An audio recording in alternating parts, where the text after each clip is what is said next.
आणि नमस्कार. मी धम्मदिग्ना साडाव शाळा हायस्कूल बारामती इयत्ता 6वी क मध्ये शिकणारा विद्यार्थी.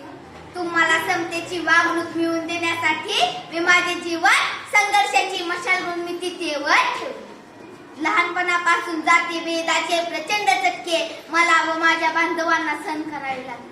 वयाच्या 5व्या वर्षी माझी आई हे जग सोडून गेली.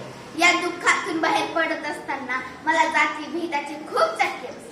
मोठ्या कौतुकाने मला वडिलांनी शाळेत पाठवलं, पण त्यातूनही मला मुलांपासून वेगळं बसवलं.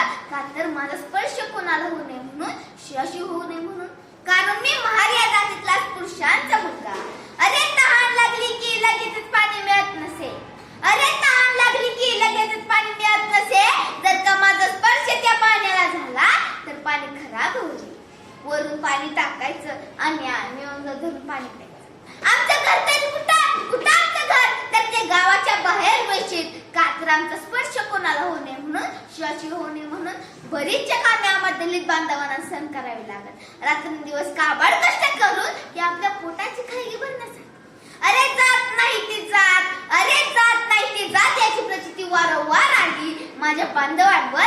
आणि अत्याचार पाहून माझं रक्त सळसळत होतं. जर का माझ्या बांधवांना या नरक सत्यातून सोडायचे असेल तर शिक्षणाशिवाय कोणताही करू नको. आणि मी शिक्षणाचा ध्यास